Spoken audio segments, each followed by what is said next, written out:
Did they make No, contact? I don't know. It's pretty close, but this is going to be a drag race. Right Look at there, this. moves Wow. him to win it. Carl Edwards bump and dump and run. Here comes Gordon right up to the bumper again. The bump and run. There it is. Maine to really turn around, meant to Reilly's cage up. Oh, yeah. Welcome to the Bump and Run podcast. I'm your host, Michael D. White, joined by my two best friends, Matt the Statman Reilly and Eric Daytona Ron. Hope you guys had a great weekend. Hope you guys had yourselves a Christopher motherfucking Bell type of weekend. He was the big winner.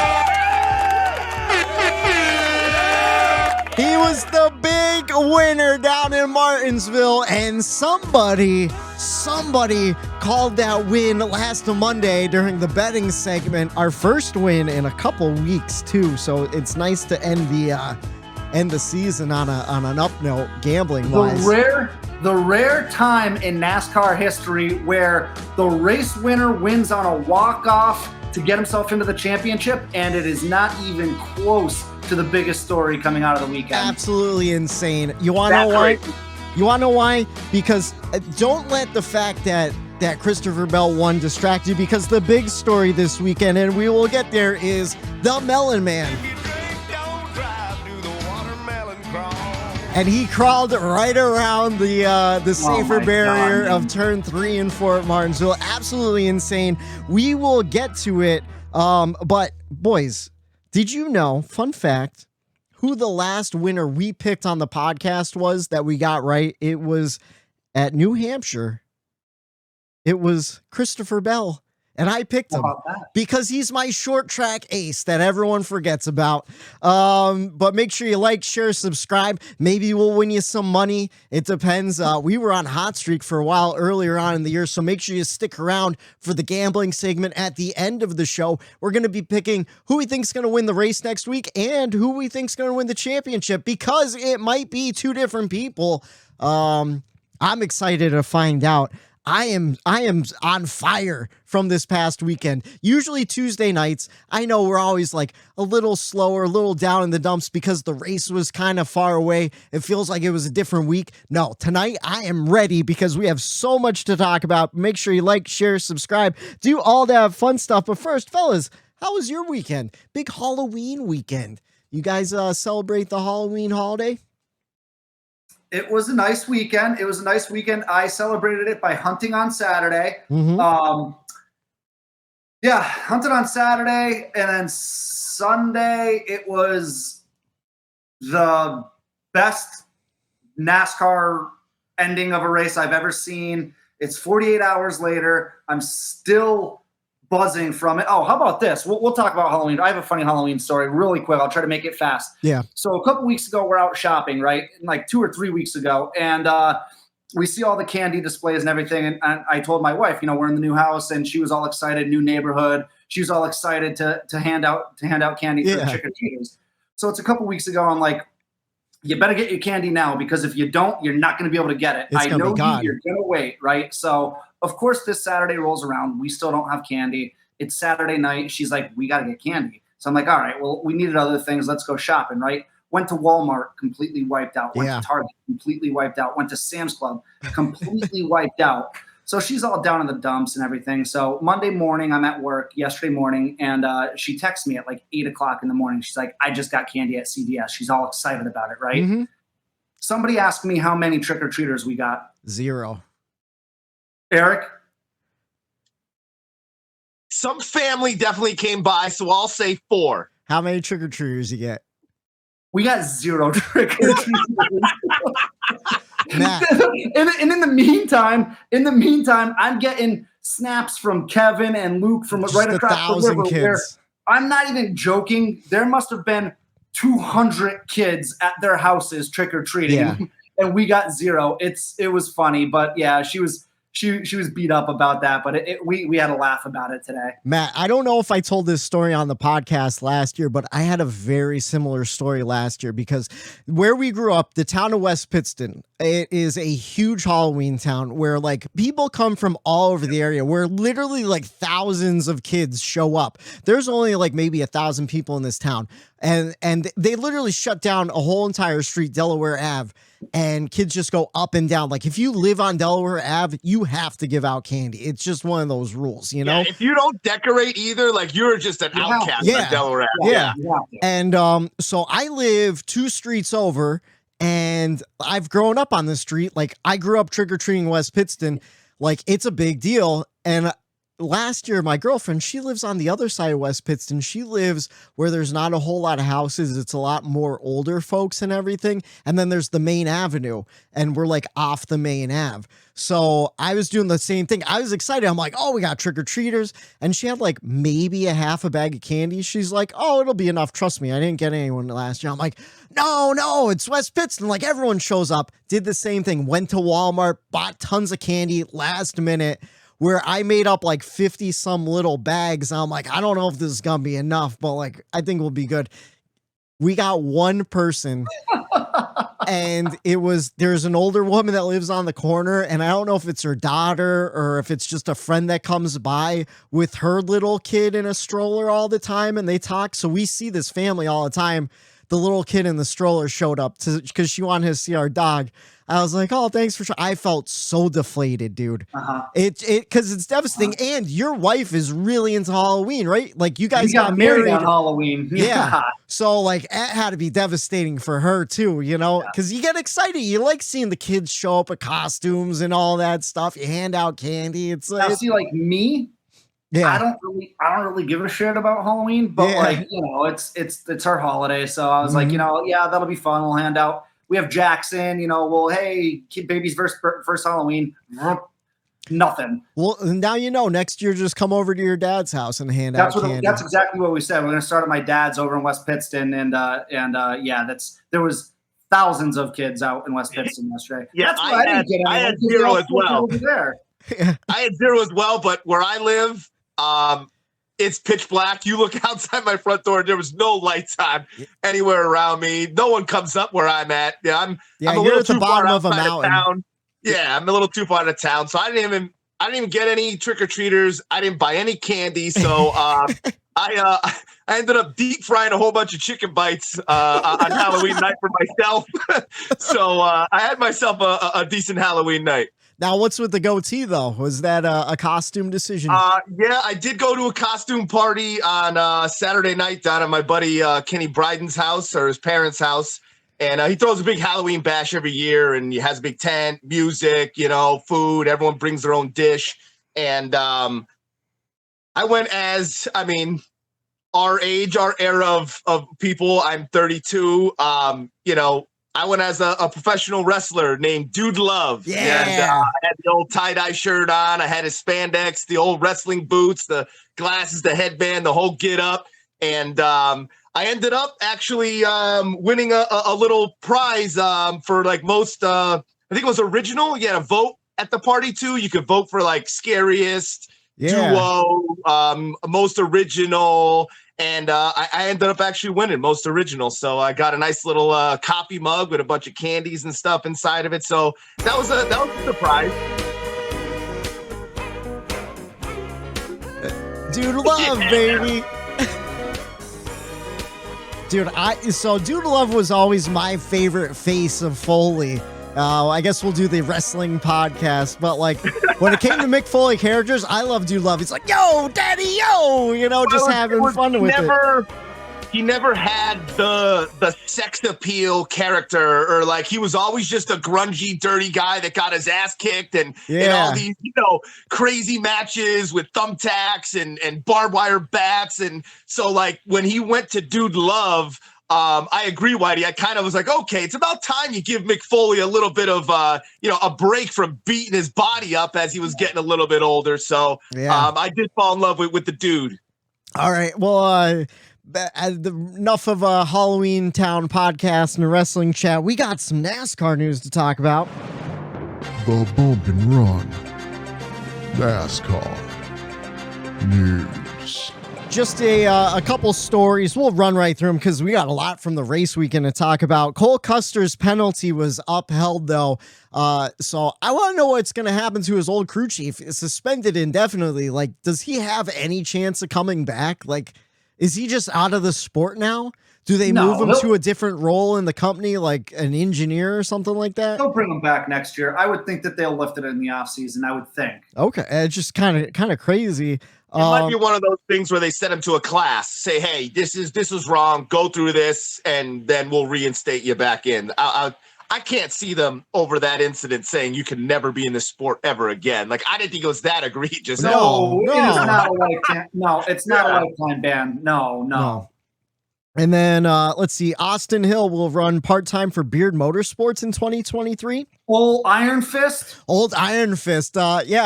Since we didn't really have a spot to talk about it in the show, what'd you think about the video of Austin Hill decking, who is it, Myatt Snyder? Amazing. The best. It's the best punch landed in NASCAR history. There was some force behind that punch. Like, he dropped him. I'm surprised he didn't knock him out completely. So apparently the story behind it was we saw what happened, on track or whatever. They felt wronged or whatever. Myatt Snyder came over to address it with Austin Hill. And I guess Austin Hill told him, dude, leave me alone. Get out of here.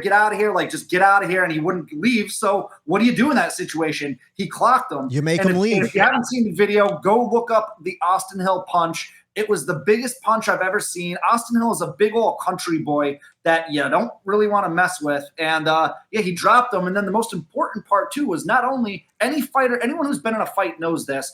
You don't stop after the first punch, right? So he swung, landed, dropped him, and then went after him again to make sure that it wasn't over, Yeah, so I thought it was impressive on his part. They were quick to grab him too, and man, I thought the same thing when he went and you saw Myatt land on the ground after the first punch, and when he went after him, if those dudes didn't immediately grab him, I think it was one guy in a black polo, looked like a pretty decent sized guy, and he kind of shoved him back. I'm like, if he gets on top of him, Austin Hill, I don't know his stats, but he's got to be at least 6'2", 230, 240. He's a big dude. That's what's his name? Brendan Gaughan or someone.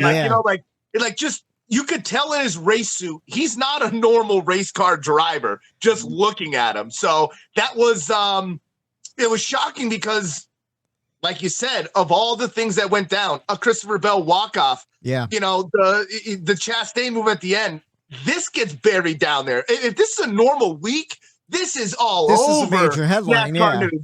This is a big ordeal. So I'm glad you remembered to bring it up, Matt, because it did kind of slip under the radar. It was a great punch. Yeah, I completely forgot about it until you texted me earlier. I'm like, I forgot about that punch. And supposedly NASCAR didn't see it until Sunday, and they might still assess some sort of penalty or something like that. I haven't seen an update on it.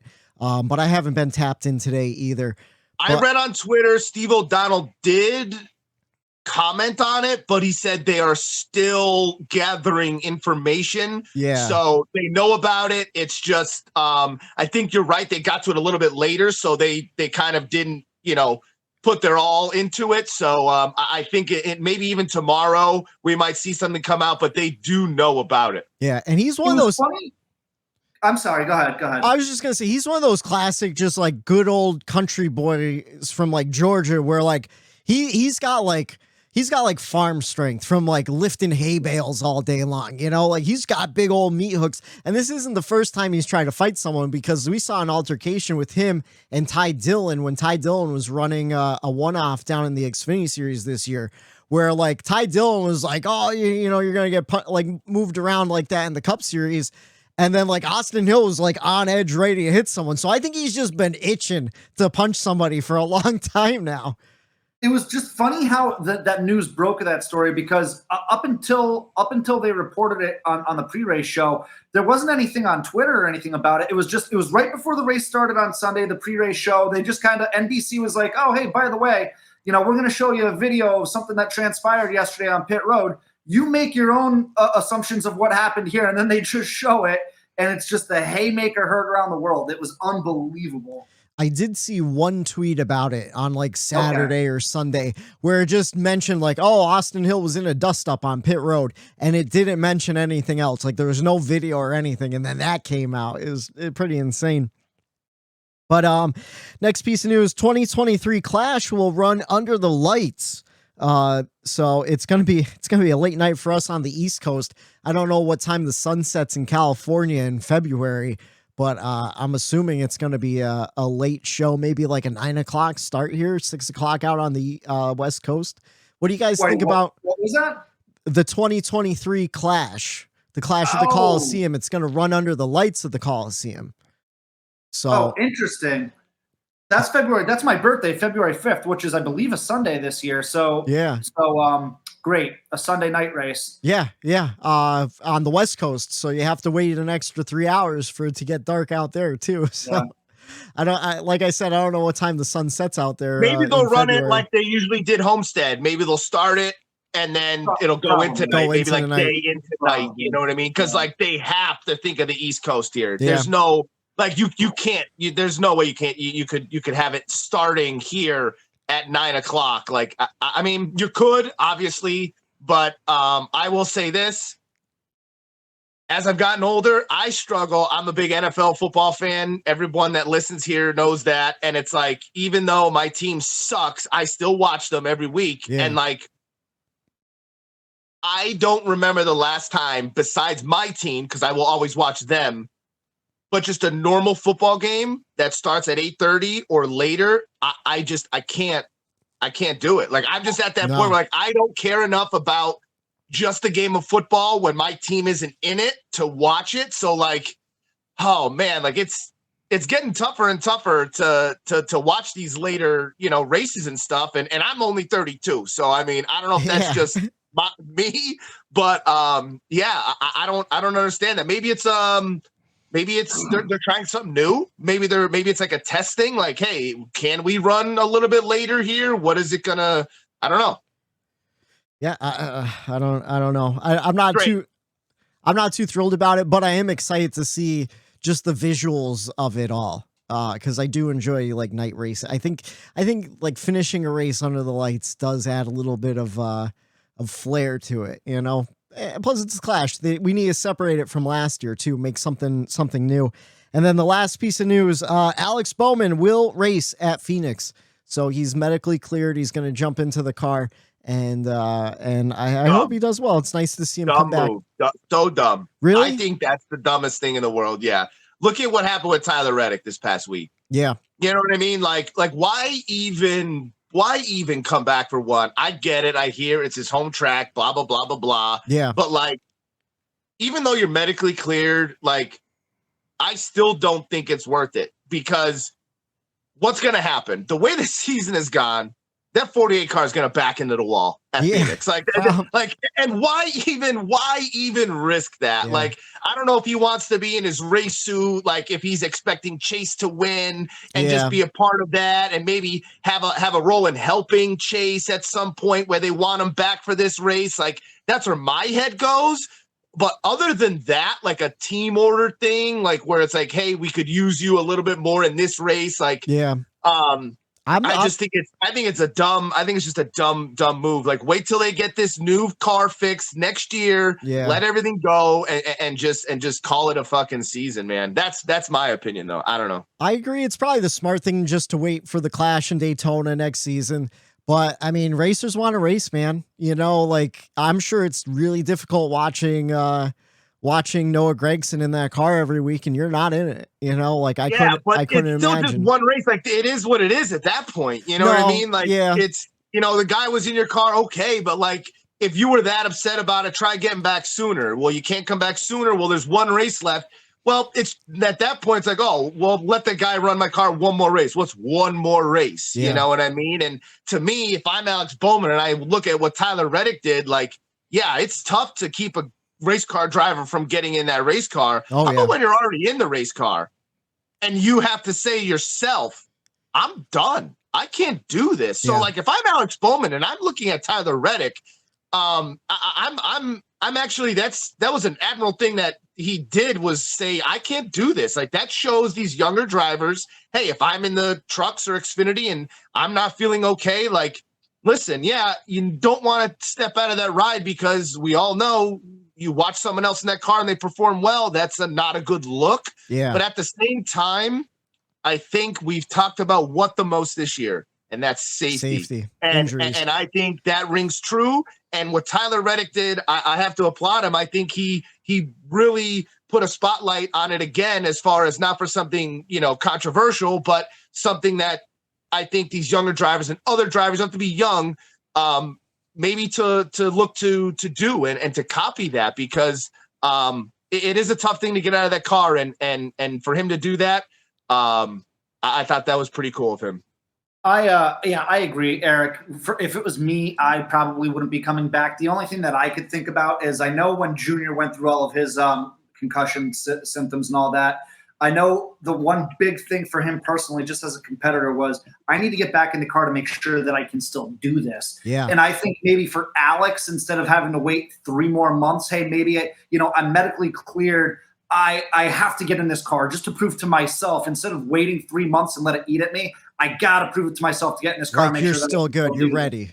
That's the only thing I could think about, and whether I agree with it or not, it doesn't matter. But that's the only thing that I could think of why he would probably do it. I mean, I'm sure his hometown has something to do with it, but who cares at that point? You're going to have other opportunities to race at your hometown. So I can only think from a competitive standpoint that probably has something to do with it. I think you make a really good point with that too, because think about some hard hits, that could make you lose some of your edge and stuff too. A big injury can make you lose your edge. And now it's let me get in this one last race to make sure I still got it for next season. Look at what Kurt said during his retirement. And I feel like the Tyler Reddick piece of moving over to 2311 really did kind of force Kurt Busch's hand in that.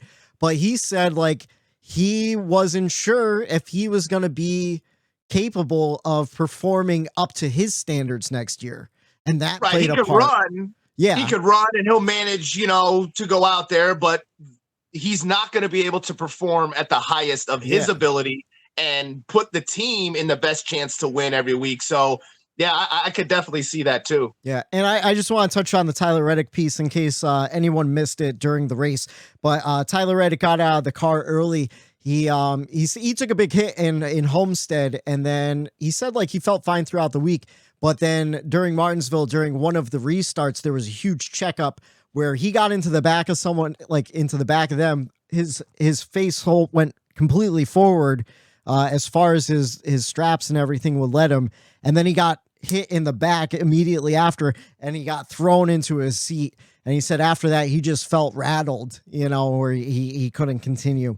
But so far, the updates this weekend. What's that? Is he going to race this weekend? So listening to his interview with Danielle Trotta and Larry McReynolds on Sirius XM Channel 90 on Monday, he said he's feeling all right now. He passed all his clearances at track, but at the same time, Kurt Busch also passed his clearances at track too, and so did Alex Bowman. I don't think did them, but they're going to reassess this week and see if he's going to be good for his last race at RCR. So we'll keep you updated on that with Twitter probably. But that's all I have for NASCAR.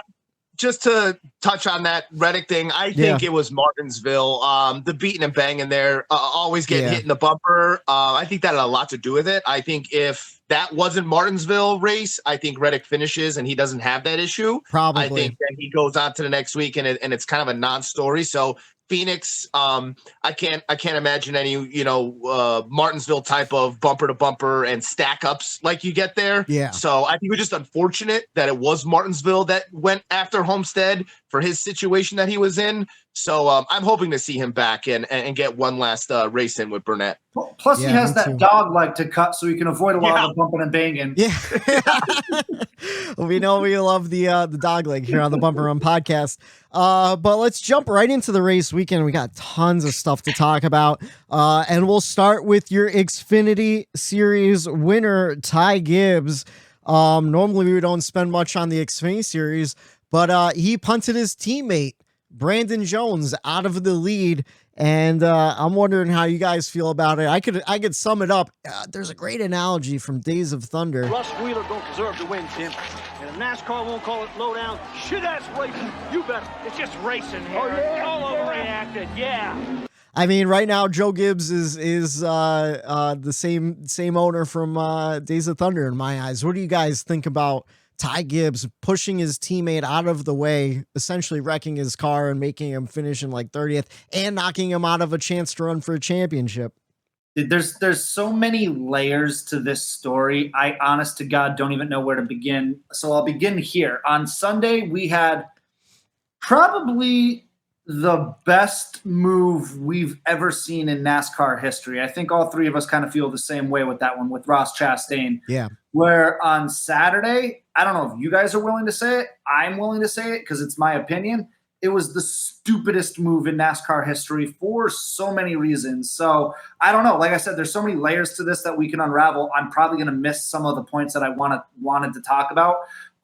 Maybe when you guys get moving, like it'll jostle my memory. But so for starters, he punts his teammate out of the way. So instead of having a 50-50 shot JGR versus JRM in the championship, you've gone from a 25% or you've gone from a 50% chance of winning the championship for your team to a 25%. That's for starters. Yeah. Second off, the guy that you punted is going to race for that team that you're going to be racing against on Saturday for the championship. Yep. If it comes down to it, who the hell do you think he's going to help on Saturday? It ain't going to be Ty Gibbs. Also, I haven't seen anybody in the industry except for Joe Gibbs back what he did. No. Ty Gibbs literally made an enemy out of everybody because now they know, hey, this is how this guy's going to race. It's dirty. And he's not owning it. He's claiming that he's liking himself to Jesus, which was one of the most bizarre things I've ever heard of in my entire life. There's so many stories that came from this move. I sent you guys, I don't know, 50, 60 different things between our text message group, Twitter, things like that, of just different layers to this. And I've been as excited as I am for the Ross Chastain thing 48 hours later, 72 hours later from the Ty Gibbs thing, I'm still so pissed off about it. Yeah. And I don't know. We've given him chance after chance after chance, and I get it. He's just a kid. I don't give a shit about the age thing. At this point, age isn't a factor. This is who he is, you know? Thank you. It's what Eric and I have been saying all season. Yeah. So my opinion on him changed a little bit when he was on Dale Jr.'s podcast. And I was like, you know what, maybe, because I was a big Ty Gibbs hater too, because I don't like Joe Gibbs either. And in my mind, I'm like, all right, maybe I've been a little harsh on him. You know, he is still learning things. He skipped the truck series. You know, he missed out on that learning opportunity. Now he's learning things in the Xfinity series.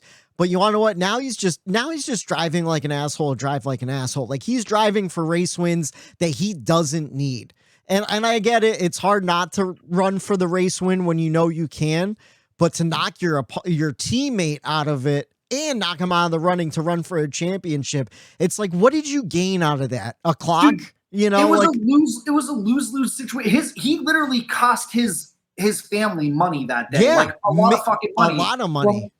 From getting another team entered into the championship for. Like Brandon Jones was going to win that race. There's not a doubt in my mind that he was going to win that race. The other thing too is he egregiously dumps him, and then he wins the race, does a burnout, gets out, pumps up the crowd as they're booing him, which was the loudest boo I've ever heard after someone won a race. And we've seen a lot of Kyle Busch and Joey Logano boos in our day. Yeah. That was the loudest I've ever heard an entire stadium fucking boo somebody. It was just all around an awful, awful look for Ty Gibbs. And it's something that like he no longer gets the benefit of the doubt. And I think he's going to have to deal with this kind of reputation for a long time. Here's the other thing too, is he's going to race in the Cup Series next year. Do you think one single person in the Cup Series respects him as a driver right now? Not after this. No. I said this a few weeks ago, where I kind of made a bold prediction where I don't think they move him up to Cup next year. I think if they have yet to announce it. Yeah. They have yet to announce and I think it was because I was trying to think of what the conversation was. I think it was Whitey was like, I think he brought up the fact that, hey, the Kyle Busch, they haven't announced anyone in that 18 car yet. And like, why didn't they announce that? And I think that's what jogged my brain. And that was the conversation. I'm like, what if this is kind of like, even before that, I feel like maybe Joe Gibbs needed to throttle him back a little bit and keep him down in Xfinity for another year, because Matt, I agree with everything you said. And I'll add another thing to the layers of it is not just this situation, this has been building. This has been situation after situation with him. So it's like the same story out of him every time. Oh, I need to learn better. I need to learn better. I need to learn better. At a certain point, you're not learning. Yeah. Even Joe Gibbs said, well, it's a learning moment for him. He's still got to learn. But here's the problem with that statement. You're not learning. He's not learning anything. Nothing is sticking to him. He keeps making the same mistake over and over again, and it keeps getting worse and worse and worse to the point now where that was like shit-ass racing. You better. It was the worst mistake. Like, I don't even want to call it a mistake because he did it on purpose. Yeah. And he didn't own up to it. That's the other thing. Like, he's gonna get taught some really hard lessons next year in Cup Series, and I can't if he goes to Cup, and I can't wait for it. I mean, that's why I really think that like he might not go to Cup next year because imagine this: if he's already getting shit on for being, Joe Gibbs' grandson. Oh, he gets handed everything, the Dylan Silver Spoon story that he's getting. So people are already on him for that. People are already on him for the, his whole religion and I'm Jesus take. They're on him over that. They're on him over every single stupid incident and run-in that he's had to this point in his entire career up to this point. He's built up to it. But what happens after all of this? He gets what he wants anyway.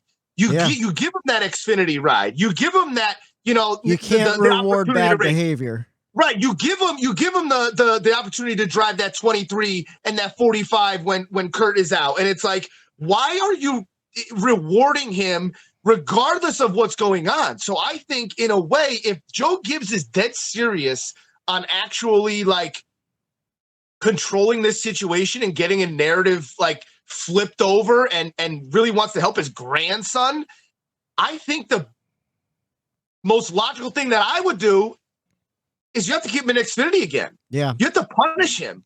As a grandfather, as a family, you have to be like, listen, guy, I know you're probably ready. I know you could do it. I've seen you race, in the Cup this year. I know you're there skill level, but you're not there mentally yet, and you're not there maturity.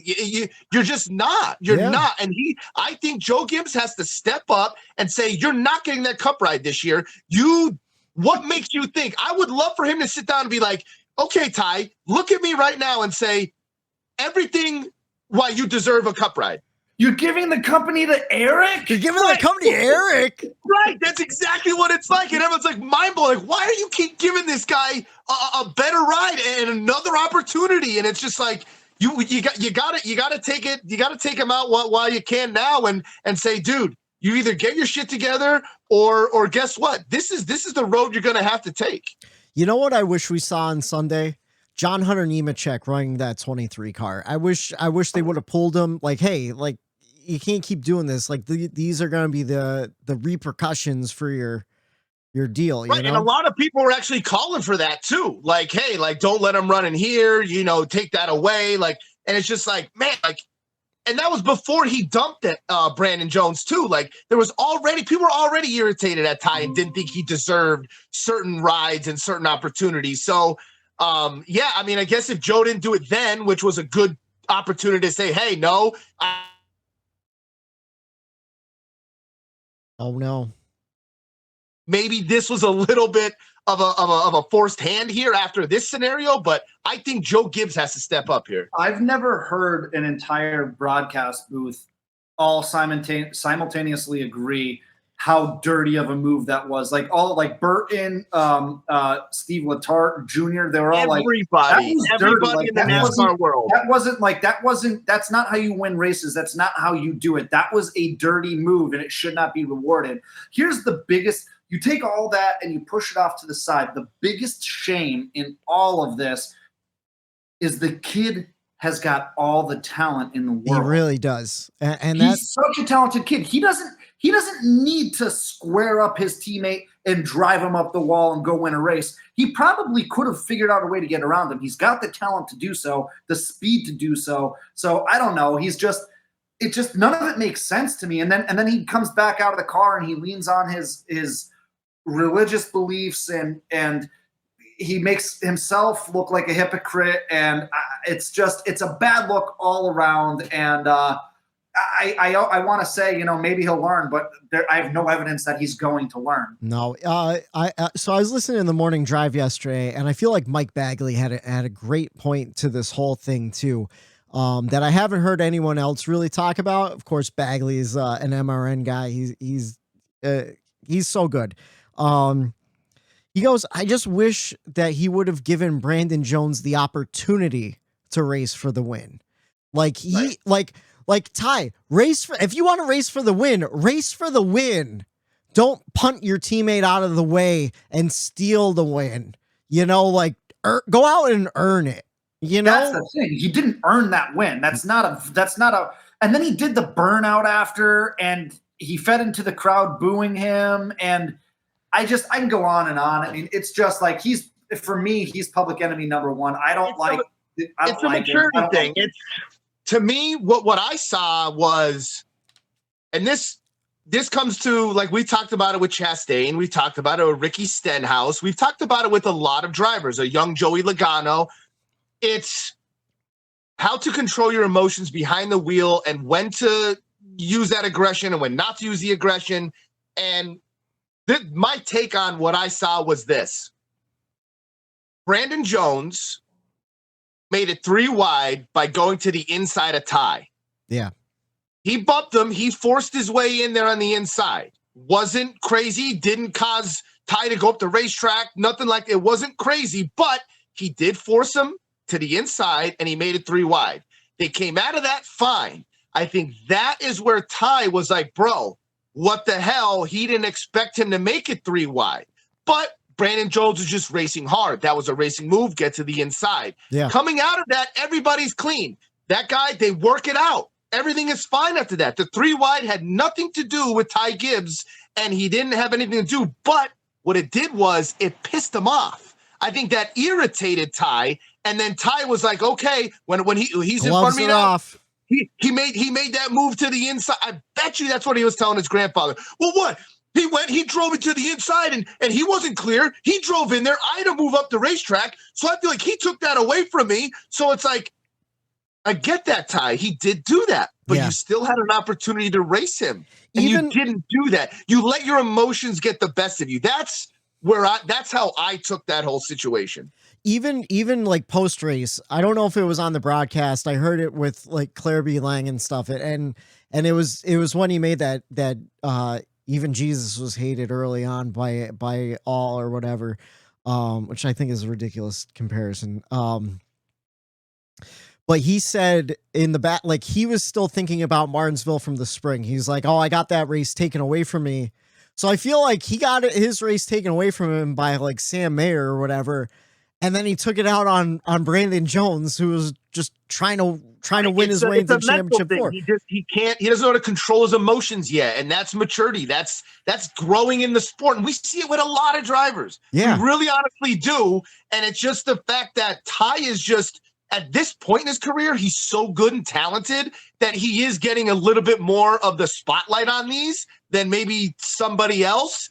But it's mental growing pains for him, and he's got to turn it around quick. Yeah. Oh, God. Another thing that I wanted to say too on the opposite end of this was the Brandon Jones interview after he just got punted, got the championship, got an opportunity to run for a championship, literally stolen away from him. They interviewed him 3 minutes after that happened, and he was like class of the field. Like his interview was like such a stand-up, classy guy. And he was just like, it is what it is, yada, yada, yada. I'm excited to go to an organization next year where I know that's not going to happen. Yeah. And he just kind of left it at that. He had a little cheap shot there, but it was done well. And he didn't have anything bad to say about Ty Gibbs, where 9 times out of 10, you have a guy walking up to Ty Gibbs once he gets out of the car and knocking him out. And that's nobody in the entire world. Noah Gregson. I was going to say, did you see the video I sent you guys of Noah Gregson walking by while he was being interviewed by PRN? Where he's like, you didn't see that? Oh my God, it's great. I'll see if I can find it really quick, but he was essentially just walking by and he goes, yo, go kick his ass. Seriously, go kick his ass. Yeah, so like when he was getting interviewed, Gregson got out of his car and he's walking towards Brandon Jones being interviewed. And you see him walking behind Brandon Jones. And obviously there's mics all around him. So he's walking by and Noah goes, yo, go beat his ass. Yeah. Do it. Go beat his ass. It was so good. It was so funny. Oh man, Noah Gregson. He's that's a guy that I feel like he turned it around. Yeah. Quick. Like, Yep. he's still going to have his moments. I get that. And it's going to happen because that's who he is. But he turned it around. And I think Ty has to do the same thing that Noah did. Ty has to start with taking blame when something's clearly his fault instead of pointing at others and being a hypocrite about things. It's just, whatever. I mean, I've said my piece, but I don't know. He's got a lot of growing up to do, a lot of lessons to be learned. I think, like I said, I predict he's going to have a really, really hard go of things next year in the Cup Series because everybody knows about the way he races. There's no secret to it. So there's going to be some lessons learned. You think about a Harvick racing against him. He does one wrong thing to Harvick. You think Harvick's not going to he's going to humble him so hard. And that's what he needs. He needs humbling from some veterans. And I honestly, I don't think he's gonna fare too well in the Cup Series after all of this. It's like a big bad bully getting into the high school, beating up everyone in the elementary school. Once he gets into the high school, he's not the big bad dog anymore, and he gets put in his place. But the thing is, like, we say this now, but look at Chastain. He made it to the championship four. Chastain owns it. When he but I'm just talking about like other drivers making it hard. Oh, if you do this, I'm going to get back. Like, Martin Truex Jr. didn't do it either to Joey Logano. And it's like Denny didn't do it. Denny had his opportunity. Right. It gets worked out. We as fans don't think it ever gets worked out. But I honestly believe with how I watched those two race each other on Sunday, meaning the 1 and the 11, I think they squashed that weeks ago. I think they did. They didn't make it public because I think they said, "Hey, let's keep the narrative going because it is T-shirts." Yeah, it is the draw of it all. So, like, I think it was more of like a senior Gordon type of scenario where it's like, "Hey, we have this opportunity. Let's not fuck this up and make us some money, but also let's squash it now and kind of play pretend." You know what I mean? Here's that Brandon Jones, Noah Gregson clip. Do you have a conversation? Go beat his ass, man. Or is it all eyes forward? Go beat his ass, man. Beat his ass. Go beat his ass. You know what? Gregson Gregson is just saying what everybody else is thinking. Like everyone else wanted to see that too. Go beat his ass. If I'm Brandon Jones, that's a shirt. Go beat his ass. Go beat his ass, bro. On a side note, the voice and the body of Brandon Jones do not match up. He's got a very deep body for the size that he is, or a very deep voice for the size that he is. You expect like a higher pitch, like younger voice, you know? Yeah. And it's like, I can't wait to get to JRM next year. Yeah, it's gonna be a good time. Where voice come from? That. So here's the thing, though. Now that this happened, what do we think happens in Phoenix? Do you think Brandon Jones takes Ty out if he has the opportunity? No, because here's why. That interview right there, that set everything. That if he was fired up, if he's mad, if he's pissed, maybe he knows what he has next year. He knows the process he's going into. He's been around it long enough to where he's like, that's nothing. See, NASCAR already told you what they're going to do if you interfere, if you egregiously wreck someone in the course of a race, because look what happened with Bubba. That's true. He's not going to do it. What I think that's why I didn't like that suspension for Bubba either, because now it sets a precedence where like you could get suspended for anything. You know? But I think Brandon Jones, if he has the opportunity, I think he's going to make life really, really hard on Ty. Like I don't think he's going to give him an inch of real estate. I think he might hold him up a little bit. Yeah. I don't think he'll get out of his way if he has to. I think he's going to make life really hard. I think if it comes down to a late race restart, Brandon Jones is usually in the mix. If it comes down to a late race restart and Brandon Jones is up front and he either has to push Ty or, I can envision a situation where, Ty is on the front row. Brandon Jones purposely chews cones right behind Ty and just doesn't push him on a restart at the end of a race. Lets him fades back and then just never gives him the gas. Yeah. Hey, it's also a good racetrack to where you could say, hey, I didn't expect you to cut the dog leg off cut half the racetrack off, and you were just there. Sorry, guy. I didn't expect that. Yeah. If I'm a betting man, which I am, not a good one, but I am a betting man, I'm staying the hell away from Ty Gibbs on any type of level for Saturday's race. All right. Well, I feel like we've gone through all the Ty Gibbs paces, and now we have a whole other race to talk about. The Cup Series race. Absolutely insane. Christopher Bell led 3 times for 150 laps to lock himself in to the championship for the second time he needed a walk-off win, and he gets it. 3 hours, 24 minutes, 18 seconds in Martinsville, 6 cautions for 53 laps. We saw 8 lead changes among 5 different drivers. Bell, Larson, Blaney, Chastain, and Hamlin, your top 5. Brad Keselowski was in the mix, but he got disqualified. We'll talk about that a little later on in the show. But fellas, what'd you think about the race? It's our NASCAR weekend race grade. All right, let's jump into the race grades. We'll start with Daytona Ron this week. What'd you think about Martinsville? Ooh, I gave it an A. At certain parts of the race, I felt like maybe it was a B race where I found my eyes getting a little heavy at certain points, and I'm like, it was.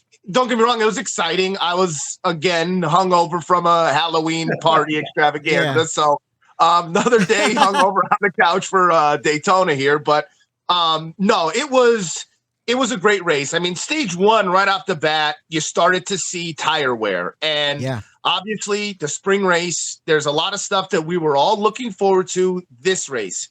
Were the tires and the temperature gonna play another crucial role in how the race panned out? And NASCAR did bring in a new package. They did change a few things for this race, and I thought it worked out excellent.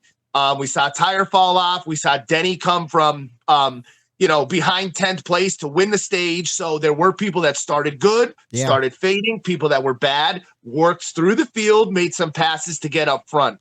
And that was only in stage 1 where you saw the development of it. So right there, I got excited. Yeah. And then when it really turned up for me was when I'm like, okay, Bell and Briscoe, they need their must wins, but like, that doesn't happen often. Are they like, going to be I'm a watching factor? The points battle of everything else. I'm watching the Blaney, the Chastains, the Hamlins, and I'm seeing where they're going. I'm like, oh, Bell's got a car, Briscoe, he's fast too. But like, is it real? Again, I'm thinking in my head again.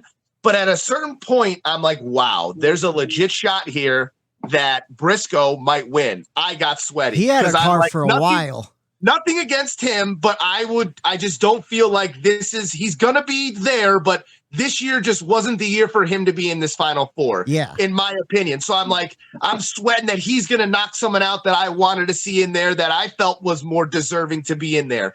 And then I'm like, oh man, here's Christopher Bell. He might do it too. And with both those drivers winning, did that shake up all the other points? So for once, thank you, Martinsville. Thank you, NASCAR, for making this amazing playoff race, amazing cutoff race. And obviously at the end there, with all we saw, it just added to the excitement of what was transpiring leading up to those events. And at one point, even the 9 was in jeopardy of not making it in. Yeah. And, now because with Bell in the lead, it shuffled him down. And it's like, oh boy, there was a lot of storyline implications, a lot of following along. And I will say at the end of that race, it's been a while, boys. I popped up off the couch and I was yelling at the TV on Sunday. Yeah. It was been a while, but it felt good. I got up off the couch and I'm screaming. I'm like, let's go. I'm like, come on. And I'm yelling at the TV. And I'm like, after it was all said and done, I'm just like, I haven't felt this way in a while. And it feels good to feel that way. So I gave it an A. I thought there's some people that thought like, like the end was all that made it. I'm like no, I don't know what race you were watching. I'll let you guys get into more of the weeds with it all, but I thought all race long, the comers, the goers, and it just the ending. It was that race. It brought me back for this championship. I'm all in again. Matt, do you mind if I jump ahead of you? Because I have a lot of things to say about that I don't want to forget when we get around. But like totally fun. Like talk about jumping out of the couch. Like from that last restart where Okay, so we kind of have to rewind because Briscoe did have a car. He had a great fucking car, and there was a good chance he could have won that race. And then his gas man leaves the gas tank in the hole, pulls it out. He gets sent to the rear, gets put down a lap down, right? Gets that lap back on another restart, drives through the field like he was doing what he needed to do. But I agree. I didn't want to see Chase Briscoe in the championship 4. I felt like he lucked into it, you know? I want him to go out and earn it week to week. You know what I mean? And then I'm watching Bell. He's starting in 20th, qualifies real bad, but he's my short track guy. I'm like, I feel like he's going to win this race. He gets up to 7th in the first stage. Then he's in the top 5, all of stage 2, right? Then that late race caution comes out. They all pit. Briscoe and Custer don't. They're out on maybe, I think it was 100 lap used tires. And I'm like, they're going to get eaten up. And then they didn't. They shot out. They worked as a team to get Briscoe out. Nervous. Yeah. That's where I got nervous. So that's where I got nervous. Yeah, I was real nervous too. And I'm thinking like, man, this is going to suck if Briscoe's running for a championship. There's other guys that are more deserving. Not that Briscoe's not deserving to run for a championship. He's a good driver. I just want to see him more consistently get into it, you know? So I'm getting nervous. And then I think maybe like 8 laps or so, Bell finally got around Brad Keselowski and he had 4 tires. Brad had 2 tires and Bell's just lights out quick and he catches Briscoe and Custer so fast. Where I'm like, he's going to do it. So now I'm out of the couch. The dog's freaking out. Like she's nervous. She's like, is everything all right? I'm like, everything's great. Cause I'm in the back of my mind, I'm thinking I picked him to win this race on the podcast. That's good for us as a podcast, just to be like, yo, these guys kind of know their shit. So I'm like, yeah, it felt like Tyler Reddick was about to win. I was like clenching my fist. I'm like, yeah, fucking go. He takes the checker flag. And then all of a sudden we see Ross Chastain flying around turn 4, passing a whole shit ton of cars, smash into the back of Brad Keselowski. Brad's head has to be rattled after that one because that was a hard hit. He makes up 1,000,000 points. You're watching the little points battle on the screen we've been watching all day. Didn't know what to do. It's shuffling around. At one point, I'm like, Chase Elliott's out by 2 points, and then no, he's in by 2, and then Blaney's out. I'm like, what the hell is going on? Denny Hamlin's out. Like, it was just an insane ending. And I agree. I didn't even give you my race grade. I gave it an A+. The ending helped it being an A+. Before that, I thought it was a B throughout the day. I thought it was such a night and day difference from what we saw in the spring. I was nervous about what we saw in the spring, but like you said, we're seeing rubber get laid out into the track early on. We have the temperatures we need. I just thought it was great. And we saw Christopher Bell with his back against the wall for the second time in the playoffs. And I feel like this storyline is really getting overshadowed, but he did it. He executed flawlessly. He did everything he needed to. And I was real nervous that he wasn't. Just amazing race story-wise. And I think Matt's going to say this, I'm actually excited for Phoenix. So what's your race grade, Matt? I'm never excited for Phoenix. No, I'm just joking. I can't wait for Phoenix. So I gave it an A-. Besides the first 60 or 70 laps there, we were waiting for the tires to come in. And once they did, the rubber was laid down. We had a knockout race. You guys hit the nail on the head with all your points. I gave it an A-. It was great. It was fantastic. You guys, I'm not going to, repeat everything because you guys pretty much took the words out of my mouth. The one thing I'll disagree with Eric on is at the end of the race, he was up and he was yelling and everything. I was also up and yelling. Well, I'll rewind. When the last pit stop, when some guys took 2 tires and some guys took 4 and there was guys out, and I was like, I actually sat up and I'm like, oh my God, like what's going to happen here? Like, is strategy going to really win this race? Like, what the hell is going to happen here? So then that all played out. And when the whole Ross Chastain thing happened, Eric said he was yelling. I couldn't make noise. Like I couldn't couldn't process it all. Even Steph was like, what did my brain couldn't process, like, what did we just see? Like, what was it a malfunction in my TV? Did something speed up? Did I accidentally hit the remote and like it I heard that from a lot of people too. Like, what happened? Like my brain could not process what happened, and then it flashes over to Justin Marks and the Trackhouse team over at the War Wagon, standing there like they're not sure what to do, and then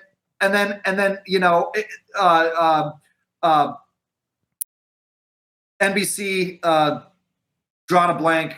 Steve Letarte. Burton. No. Burton pointed it out. No, yes, but yeah, no, but my God, I feel like an asshole right now. Rick Allen? Rick Allen. Yeah. Rick Allen's like, you guys will not believe what just happened. Take a look at this with his raspy voice. And then they showed it again, and it was like, I still can't what is happening? Like, and then it took a second, and then it took 10 more seconds. And I was like, I think we just saw the best moment in NASCAR history. Yeah. Like in NASCAR history, period, end of discussion, the best moment in NASCAR history. I'm getting chills right now thinking about it. I thought about it in the moment, and I said it in the moment. That's the best thing I've ever seen. Yeah. And then I said, pump the brakes. I'm an emotional guy. I wear my heart on my sleeve. Let's give it 24 hours. Yeah. Yesterday night rolled around. It's Halloween. We're busy not getting trick-or-treaters. And I'm still thinking about that move. I wake up this morning, a random Tuesday, and I'm still thinking about it. Here we are, for literally a little, let's call it 50 hours after the fact, and I am still amped up about that move. It was the best thing we've ever seen. Like I haven't heard, besides one person, we could talk about it in a little bit. Yeah. I haven't heard but one person talk shit on that move. That move was amazing. So it had, I don't know what the numbers are at now, but the NBC clip had like 9.8 million views on it. They talked about it a couple different times on Sunday Night Football. I saw it all over Twitter. I saw Sports Center #1 play of the day. I saw was it? I didn't even see that, but I'm not surprised. I saw one of the bigger college football followers on Twitter talking about it. I saw all these different people talking about it. It was the best publicity that NASCAR has ever gotten in my mind. It was unbelievable. And guess what?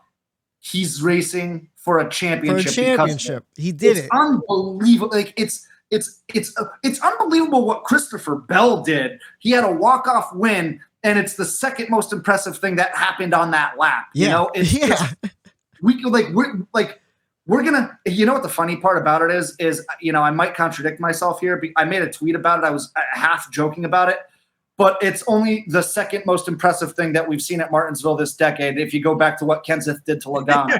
No, for real. Like those two moves are going to live in history books. And that's what I was saying. Like when I was jumped up and I'm like, holy shit, Christopher Bell fucking did it. And then I see it happen. I'm like, what is, and I freaked out. Dude, the dog, you should have saw the dog. She was on top of Bree sitting on the couch, like freaking out, trying to protect her because she thinks I'm a madman going on. And I'm just screaming like, holy shit, Bree, you don't understand. We just saw history. Like we just saw legit history happen. This will be played for the end of time in NASCAR. Like the most amazing move. Just losing my mind. You guys ever get the Eric? You played sports. I know you've gotten the wind knocked out of you. Oh, Whitey, the ice story. I know you've gotten the wind knocked out of you. We'll have to tell that story in the off season. It's the best Whitey story of all time. Yeah. But anyway, you guys have both gotten the wind knocked out of you, so you know that feeling. I kind of had that feeling where I was like I didn't know what to do. Like I didn't know what to say. I didn't know what to do. I couldn't make noises. I was just like left in literal awe. Yeah. Like what we just witnessed. And I must have watched different variations, different angles, different versions of that. I'm not even exaggerating, 100 times since Sunday night. Yeah. And I don't know, I don't know if a lot of our listeners are on Twitter. Actually, I don't think a lot of our listeners probably are on Twitter, but there's probably different ways to get it. Go look at, maybe you can probably YouTube it, the radio compilation of when it happened from all the other drivers that were in the area and their spotters kind of relaying what was going on. Even the spotters and the drivers that were there in the moment didn't know what to say. Couldn't believe what was happening. We could do a whole show on this moment. It was unbelievable. Did we explain the moment for people who didn't see it? I don't think we did.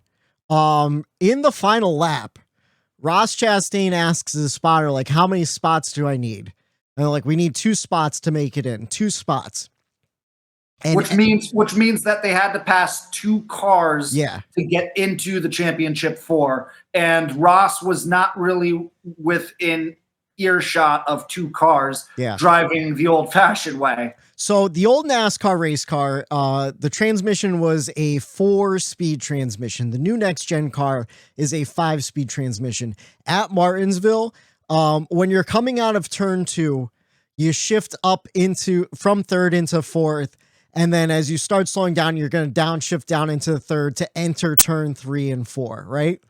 As Ross Chastain was knowing I need 2 spots, instead of downshifting into 3rd, he held it wide open into 4th, shifted up into 5th, wide open, and slingshotted around the safer barrier. Literally put his car against the safer barrier and video game drove around. All these cars, as they're slowing down, he's speeding up.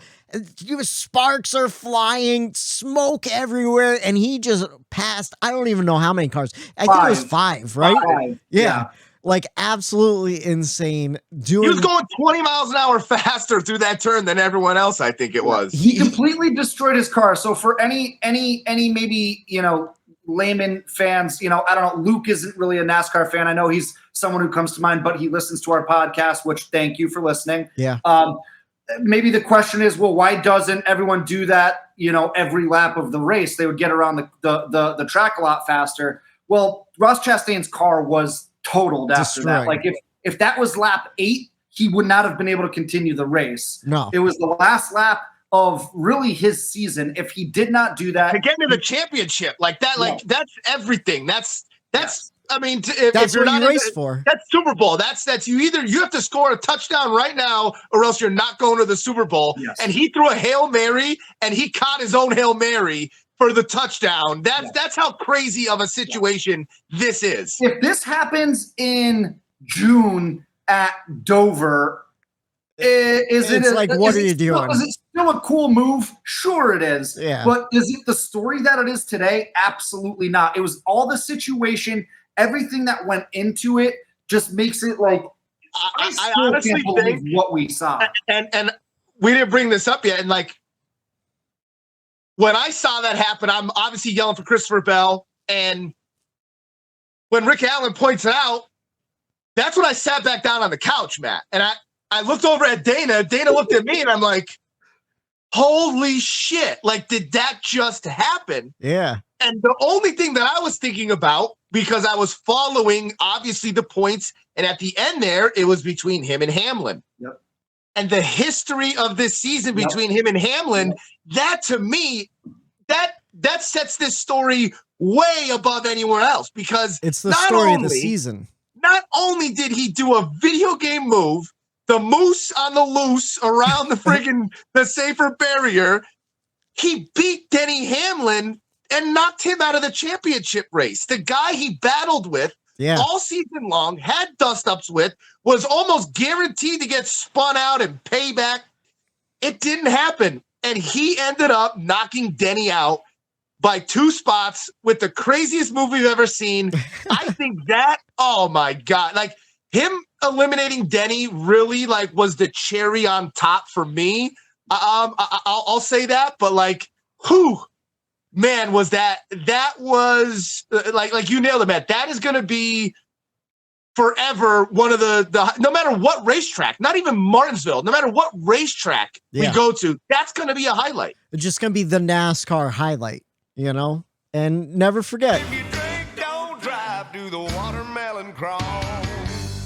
Just crawl around that fence, man. You'll be all right. And then, like, we didn't even talk about, like, the aftermath of, like, when he was on pit road and he was doing an interview and you saw the car getting pushed behind. And as it went by Ross, he kind of looked at it and just, like, saw laughing. The damage and destruction of his car and just kind of, like, smirked and laughed it off. Yeah. It was just, like, You guys know I've kind of become a closet Ross Chastain fan over the course of this year. I like the aggressiveness and the way he carries himself. For whatever reason, I call me a hypocrite because I'm not a Joey Logano fan. Whatever, I don't care. I like Ross Chastain and that. Well, it's the personality too. You know, I feel like Logano drives like an asshole and kind of just has the personality of an asshole on the track too. You know, like Ross Chastain's he's like a blue collar guy. I don't know. It's like the Dale Earnhardt pass, you know? Yeah. And pretty much. And I'm quickly becoming a Ross Chastain fan. I have to talk to Stephanie. Our dog's name is Chase. I have to talk to Stephanie. I'm thinking about changing Chase's name to Watermelon. Yeah. I don't know what kind of papers I have to fill out in order to get that done. But no, in all seriousness, with everything said and done, I think the 4 most deserving drivers over the course of the season are about to race for a championship. I agree. That's the most important thing. After all the shit, after the past 2 months of craziness in the playoffs, once the dust has finally settled, we actually probably have the most 4 deserving drivers to race it out for a championship. And you can make a case in point as to why any one of the 4 championship drivers can win the race and deserve to win the race. And that's why, you know, I didn't want to throw Briscoe under the bus before when I was saying, like, I was upset that he was in the lead and I was sweaty. I didn't want him to win. And that's the reason why, because I think we ended up with the 4 most deserving drivers. And I think if Briscoe was in there, and if Briscoe won the race, okay, you won the race. You did what you had to do. You made it in. I could see that. But a collective season, we ended up with the 4 most deserving drivers. And like Matt said, you can make a case for Blaney. And I know I was a big, Blaney fan all season long, but and I'm almost eating words too. Like, you got to be able to win, like winning, I don't like the win in your in thing. I don't want to go down the rabbit hole, but I always was like, okay, like, yeah, winning. I don't put a lot on winning. Like, I would rather be consistent, but you could be consistent all you want. But look at Christopher Bell's scenario. He could have been consistent all he wanted to, but guess what he had to do? He was in a must-win situation. Yeah. Well, guess what? He already had a win. He gets that win in a must-win situation. Blaney was in must-win situations, and he still came home in the top 5, top 3 in a lot of those scenarios, just like on Sunday. He finished 3rd. Like, he did what he needed. He came in 3rd, and he missed the cut. Like, yeah. And you want to know why he missed the cut? It's because he didn't have any bonus points. And how do you get those? With wins in the regular season. And we saw these wins and these bonus points really help these drivers through the playoffs, because the playoffs were wild. It was crazy. And, it's to me, this championship race after Martinsville leading in, like Matt said, once the dust settles down, I think somehow the NASCAR gods, we got it right for next week in Phoenix. I think so. Yeah, and just looking at the stats real quick, for anyone who's wondering, well, why are they the most deserving? You look at the average finishes, and the top 4 best average finishes all season long is Chase Elliott, 12.1, Ross Chastain, 13.6, Joey Logano, 13.9, and then you do have Ryan Blaney and Christopher Bell both tied at 14.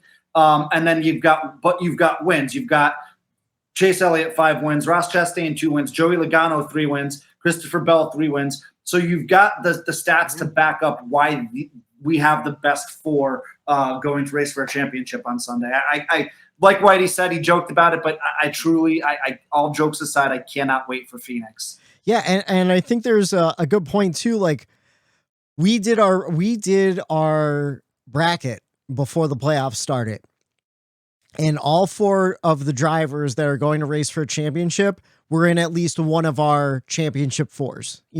I think we all picked Joey Logano. We all picked Chase Elliott. You guys picked Ross Chastain. And then I had Denny Hamlin and Christopher Bell, No, I got it right.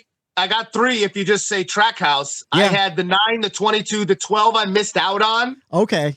And then the one of Chastain is in. I had the 99 in. Yeah, the 90 in Trackhouse made it. So, but still, like we were seeing, like, okay, these are the guys that even in this crazy season where we have so many different winners, these are the guys who are kind of the most consistent out of all of them. These are the guys we've noticed, and these are the guys we think are going to run for a championship. And we're here, So I can't believe we're here. Yeah. Last race of the season. Yeah, there were points in these playoffs where I'm like, man, I can't believe we're still racing. Right. And now we're coming down to the end of the season. I'm like, man, I can't believe like how quickly the season went too at the same time. But do you guys want to jump into the checkers and wreckers? 3 wide for the lead. 1 lap to go. It's this week's checkers and wreckers. All right, we'll start with you, Matt, for this week. So my checkers is the Chastain move, but not for the move itself, albeit the best move in NASCAR history, but because of the ramifications of what would have happened if he didn't pull that off. So something that we haven't talked about yet, Brad Keselowski and the 6th team, the weight came in too low. They got disqualified. It's as if they never raced, which means that everyone got moved up a spot in the final standings of that race, which would have meant if Ross Chastain did not pull that move off, Denny Hamlin would have been in the championship 4 until 2 hours after the race was over when Keselowski got DQ'd. Then we would have had to come back and say, wait a second, because of the points and everything, Ross Chastain, you're in, Denny, you're out, and we would have had a huge, huge mess on our hands. Thank God that didn't happen. Thank God. Like, we avoided a freaking disaster. Our mood on this show would have been a complete 180 to what it is right now. It would have been like, it would have been this just another end. I can't put like this is the cherry on top. Yeah. It could have been a complete freaking mess of things. And so the NASCAR gods, maybe it's Dale Sr. up there, maybe R.I.P. Neil, maybe it's Neil up there. Somebody was watching over the NASCAR world on Sunday, and we avoided a catastrophe. So my checkers goes to the move because of that reason. Okay, how about your wreckers for the week? My wreckers is simple.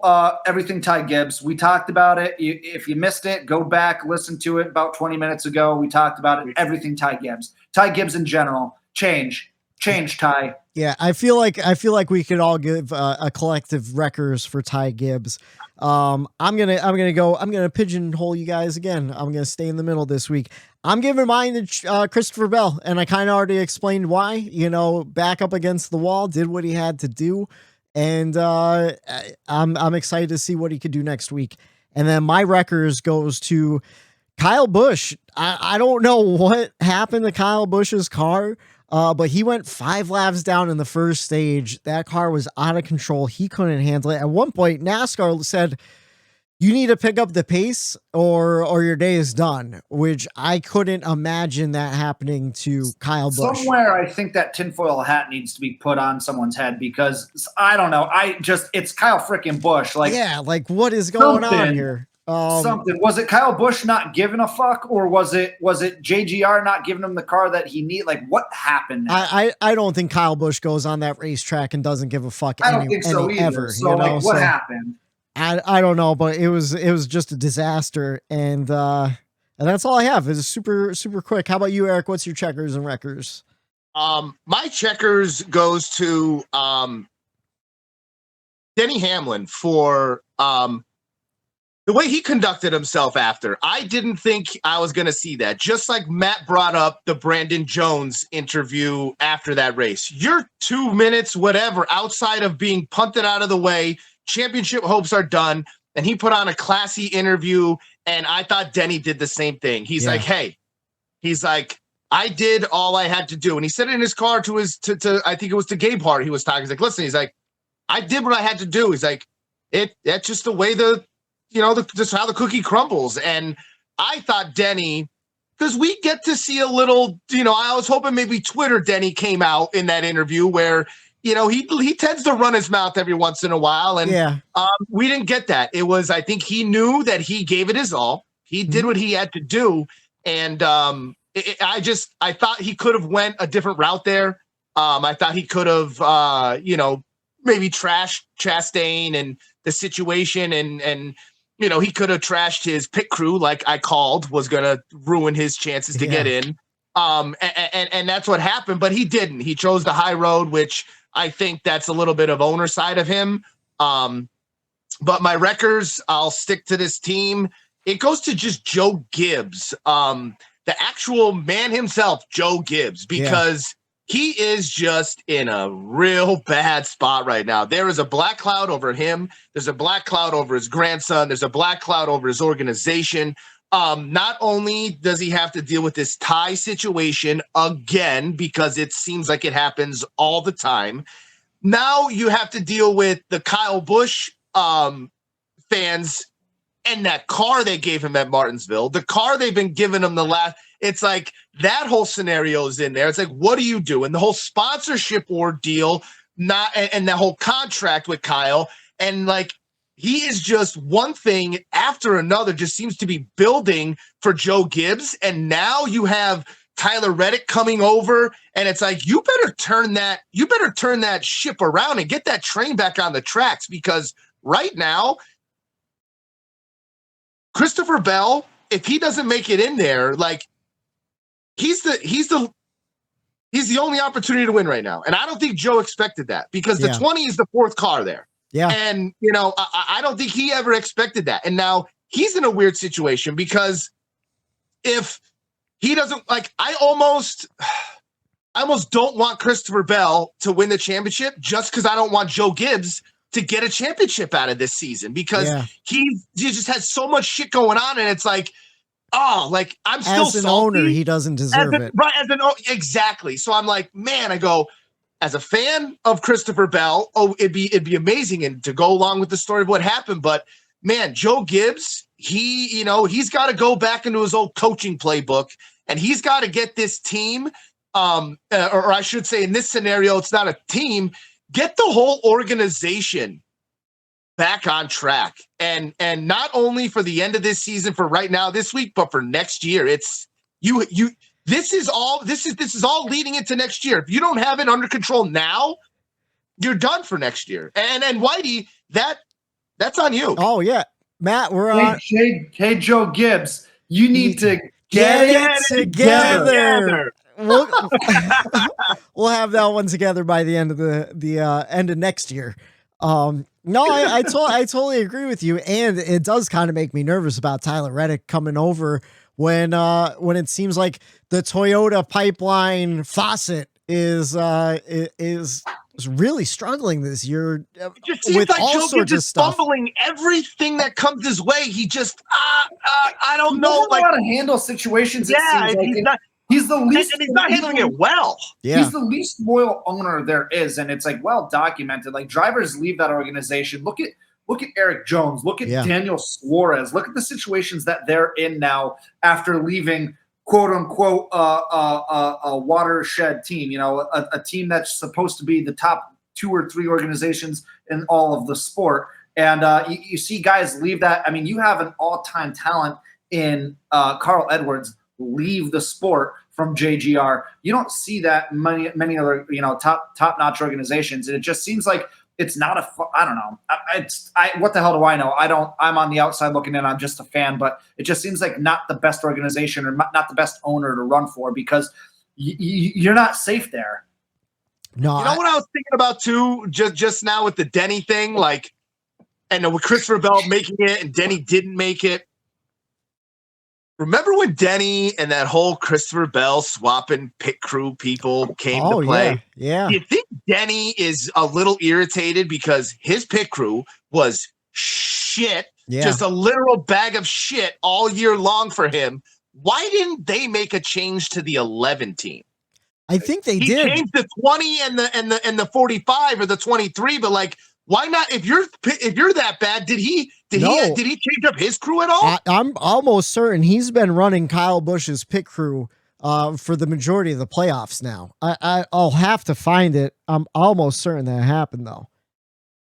I know they've done that in years past, but Eric, your point stands. Is like he I don't know. It was a problem all year, and like I called it, like I've been saying for weeks. Hey, Denny, there's a scenario where if there's one thing that's going to prevent Denny from getting in, he had a six place finish throughout the playoffs. That was his average finish. Denny was 6th, and his pit crew at the end, it didn't matter. It fucked him. That's why he kept saying to his crew chief, "I did all I could do. I did all. He was basically calling his pit crew out without blatantly saying it. No. I have a theory as to what happened with Coach Gibbs and maybe his lack of decision-making skills. That's something I'm not comfortable talking about. Remind me when we're done recording. I'm sorry to do this to the fans. Yeah. If you know me, ask me off to the side what I'm talking about. I don't want to talk about it on air, but we could talk about, remind me after we're done recording. I have a theory of what happened with Coach Gibbs and maybe the downfall of his decision-making skills. Yeah, we don't like to speculate on personal type stuff, but I think I have an idea where you're going with this. Anyways, after Bristol, Denny Hamlin and Kyle Busch did swap pit crews. So since Texas, Denny Hamlin's had Kyle Busch's pit crew because Kyle was out of the playoffs at that point. So so there was a pit crew swap, and like you said, I mean the pit crew lost him. The pit crew lost Denny Hamlin the race on Sunday, you know. And we talked about it with Christopher Bell like months and months ago. You know, we thought Christopher Bell was getting the shaft by getting members from Bubba Wallace's pit crew because they were doing really bad in the beginning of the season. And that kind of ended up turning into a great thing for both those teams because both cars ended up running a lot better and not having the same pit crew issues. The one hope I do have for 2311 going forward is I feel like Denny Hamlin is kind of trying to limit the amount of resources they rely on Joe Gibbs for. Like they're still working on their building to get into their own garage and their own stuff. And next year they're hiring their own pit crew guys. They're not leasing them out from Joe Gibbs, which could be a struggle early on, but at the same time could play dividends in the long run because now you're not paying Gibbs for a pit crew and you're not relying on them to give you their, not even, so there's 4 cars of Gibbs. That's the D car. Now you're getting E and F pit crews leased out to you. So the big picture in this all. I think there comes to a point when he has enough money and they get going enough where it's the startup point is where you have to work through and it's tough, but then you kind of have an idea of what kind of budget and how to manage that.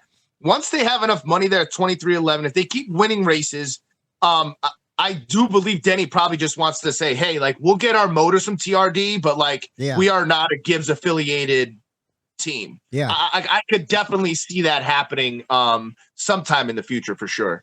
Especially you look at the history of Gibbs affiliated teams, there's none left anymore. You know, they all shut down. I'm sure Coach Gibbs kind of has a little bit to do with it. That's a tinfoil hat for another day that I've brought up in the past too. So I don't want to get too far into the weeds. But that's all I have for the race weekend. I feel like we covered all the major storylines throughout. How about you guys? Anything else you want to add? It felt good to be that excited again on Sunday. That my biggest takeaway was that, the fact that like I got up off the couch, I was yelling, I was screaming. After all that, like Matt said, it went from the highest of highs, yelling, screaming, to just sitting and sinking Homer Simpson style into my couch and just like staring like, what did I just see right now? You know? Yeah. So that was my take, was it felt good to be back that excited for this sport that I love again. Well, you know what? It launches us into the championship race where hey, thank God we're so excited, because if you listen to us on a consistent basis, we were kind of down the last month or so. And we're back. We're back in a big way. We get excited for the championship race. We get one more race to decide it all, to end this crazy-ass season. And then we get to digest. We get to take a step back. They're going to redo the car a little bit. We're going to get an off season. Then we're going to come back fresh in February. So just the right time to get super excited for one last go of things on Sunday at Phoenix. Yeah, I feel like we're ending on a great note. I'm really hoping the Phoenix race is good, and we're looking to the future. But first, we have to cover one last thing. Of course, everyone loves to talk about Christopher Bell on a Monday or Tuesday, the winner, and Ross Chastain, the play of the day. But right here on the Bumper Run Podcast, we also like to tell you who came in last place, and that was one Brad Keselowski. Of course, we talked about it a little bit. He was disqualified after the race for not meeting minimum weight, which I'm just curious how that happened, whether it was all the beating and banging of Martinsville. He just lost pieces of the car along the way and came in a little bit underweight. I saw a great joke, though. Ryan Newman in that 6 car would always make weight. Of course, before the DQ, though, Tyler Reddick was last. He left the race early. Again, he wasn't feeling well. I talked about the stack up on that one, and they're still kind of monitoring his health. So we'll see if he runs in Phoenix next week. And now, the pick lanes. Let's go into the pick lanes. We kind of already talked about it. Would there be retaliation from Brandon Jones next week and Ty Gibbs? So we'll skip that one. And then what it comes down to, should NASCAR outlaw the Ross Chastain video game move? What do you guys think? Do we say let him have it? If you got the balls enough, do it, or do we make a rule against it?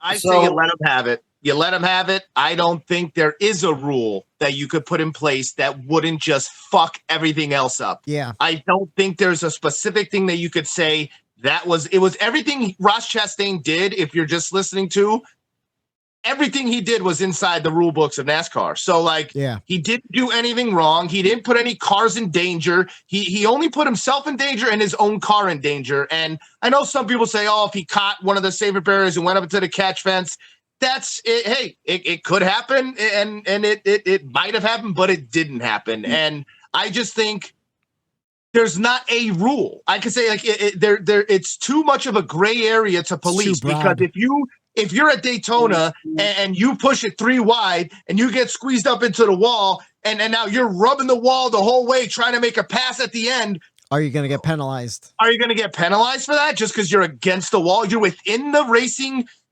boundaries, and it's just like from what I've seen, now it's been 2 days or whatever, there's no rule that you could put in place that would make that that is too gray of an area. So I say leave it, because the minute you start talking about that, all it's going to do is tarnish the most amazing thing we've ever seen in the sport, and it'll leave a sour taste. Let it be. Let us have this. That's my thing. Let us have this moment. So it's a couple different layers to that, because it's a kind of a loaded question. So I'll answer it.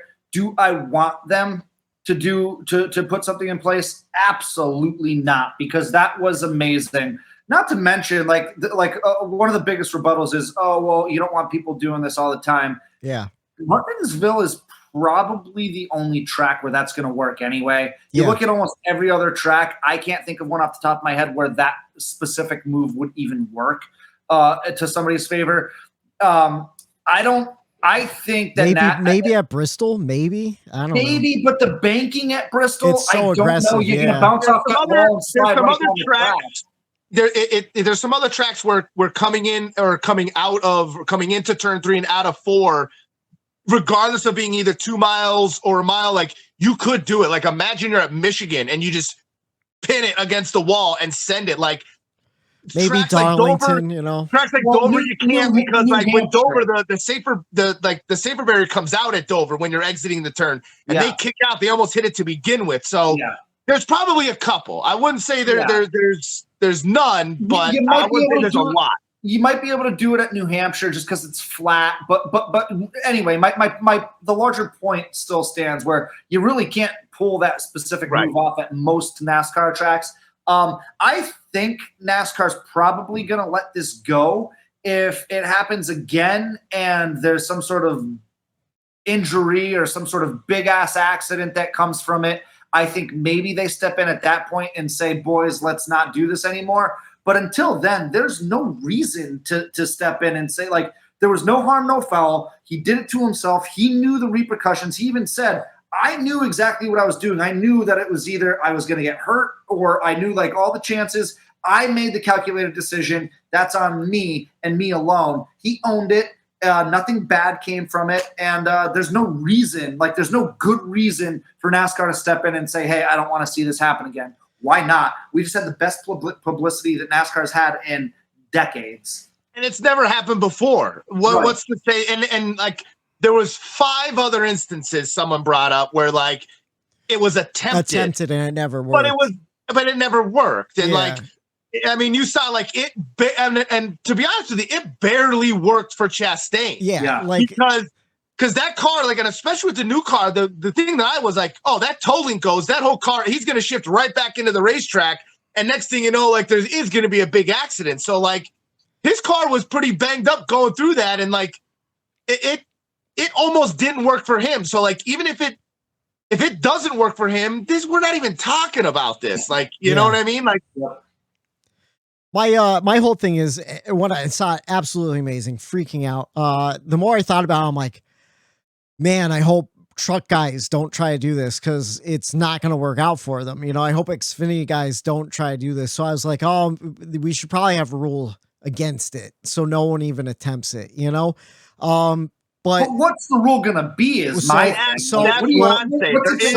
You can't touch the wall because if you touch the wall, you get, points deducted. Like, what's the rule going to be? Well, that's where I'm getting at. So yesterday we all went back and forth talking about it through text message. And I'm like listening to callers on Sirius XM saying, oh, we need a rule against this. We need a rule against this. Hearing different drivers say, we need to outlaw this.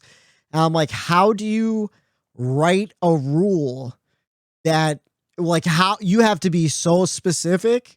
Because like Eric said, like, what if you get put in 3 wide on Daytona and you advance your position riding the wall? Like, I guess they could only say, like, you can't advance your position riding the wall or something. I'm like, it's just too much of a sticky situation.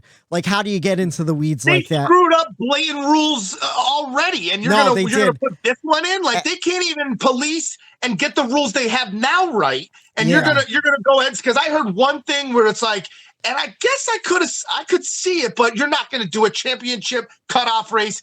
No way. This is race maybe 10. Yeah. I think a caution gets thrown if you try that. Oh, honesty, like, when he went in there, because they think they're wrecking. You're wrecking. Right. Oh, he's wrecking in the corner. We gotta throw a caution, which is a great point. I never thought about either. I never thought about that either. Yeah. So it happened so fast in the last lap too. Like, they didn't have time to throw a caution because no one even saw it happening. Yeah. So, like, the race ended, but in my eyes, that's a caution. I've seen way less cars get into the wall quicker too. So it's like, man, that very easily in my eyes, that could have been a caution, or maybe should have been a caution in some people's eyes. Yeah. But I would have never, if I'm an official, throw a caution for that. In that moment, it happens so quick too, if that was just fucking Cody Ware trying to gain a position on someone that he got a run in with in the race earlier, like, no, you're a dick. That's a shit move, and it's completely different. Yeah. This was a guy needing spots to get into the championship and doing everything he possibly could to get in. The scenario is different. That's why I think they let this go, and I think it stands, and we'll remember it as being an amazing thing, not something that causes a big controversy or a talking point.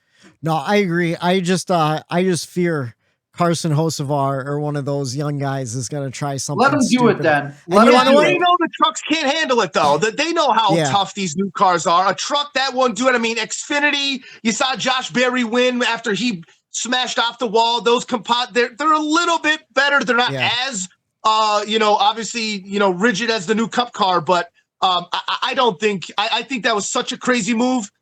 You're not going to see it again. Right. No, I agree. But we got to keep moving because we are running out of daylight. Next week, we are heading to Phoenix for the championship race. Trucks on track 10 p.m. on Friday on FS1 for the Lucas Oil 150. I don't know if I'm staying up for that one, to be honest with you guys. Xfinity on track Saturday 6 p.m. on USA for the championship, and Cup on track Sunday at 3 on NBC for the championship. To go over our picks from last week, I picked Christopher Bell. He got me 50 points, so I win. I go last this week. Matt, you picked Ross Chastain. He got you 36 points. And then Eric, you picked William Byron. He got you 29 points. Struggling day for William Byron. Just got stuck in the middle and really couldn't make many moves. So you go first. Who do you think is going to win in Phoenix? Matt, do you have the numbers we need to make an educated guess? I do have the numbers, and instead of giving all the top 10, I'm going to give the 4 favorites who are obviously the championship favorites. This is how it shakes out every year. It's always the championship four, always the favorites. Yeah. So I'm just going to give those odds real quick.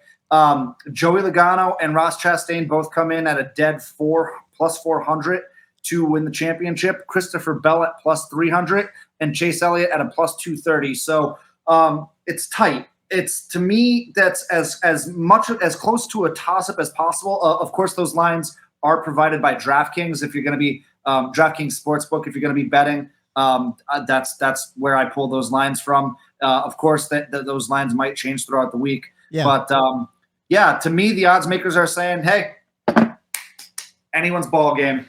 All right, and with 6 minutes left, Eric, who are you picking? Oh, I said it's going to be hard for me to root against him. I know that it's, tough to go back to back to back to back when you need a win and get the championship done. I threw on my old DeWalt Eric Jones. So I gotta go with C Bell. I'm gonna keep that momentum. I think it's gonna be between him and Chastain. Because I think the 22 and the 9 are gonna get into it. Yeah. All right, and Matt, he's doing a wardrobe change. So guys, it's Phoenix. Yeah. It's the championship race, right? I'm a Chase Elliott fan. Yeah. I have to pick him. Okay. I'm wearing his hat. I got to pick Chase. Yeah. Not this week, boys. I'm throwing on my watermelon shirt. I'm throwing on my watermelon shirt. After what we just saw, the guy deserves it. I've got this amazing watermelon shirt that I wear to all the summer parties. Ross Chastain, he wants it more than everyone else. He just proved it. He's going to win at Phoenix. All right. I like it. I love both your picks. I am going a different direction because in the beginning, when we did our brackets, I said, I'm going to predict a bold prediction that this is the first year we see a non-championship contender win in Phoenix. And then 2 weeks ago, I made an even bolder prediction. I go, Brad Keselowski is going to win in Phoenix. And I saw him run very well at Martinsville. Almost got himself a top 5 before he got disqualified. Therefore, I have to, I'll be of obligation, pick Brad Keselowski to win in Phoenix. I got my fingers crossed Christopher Bell wins the championship, but I think Joey Logano is going to win the championship overall. I think he's going to come in second or third. And that's all I got. I think after what I saw, I think one of the championship 4 is going to win. I think the other drivers in the beginning of the race is going to race them hard and fair and square because they have been throughout the playoffs. People have been bumping and banging and non-playoff. They've been racing hard. I think they will for the first majority, 3/4 of the race. But when it comes down to it, at the end of that race, I think the drivers will let the better car determine and let it sort itself out. And I do think one of these 4 will win. And I think the 22 and the 9, I think they have a little bit of history. I think they're going to get into it a little bit. Yeah. And I think it's going to come down to the 1 and the 20 at the end because the 9 and 22 are going to get a little bit too fancy with each other. Well, I'm excited to find out. Again, Joey Logano, Christopher Bell, Ross Chastain, and Chase Elliott battling for the 2022 NASCAR Championship in Phoenix. It all happens Sunday, 3 p.m. on NBC, and we will break it all down for you next Monday night right here on the Bump and Run podcast for Matt the Statman Reilly. For Eric Daytona Ron, I'm Michael D. White saying have a good night. The Bump and Run. There it is.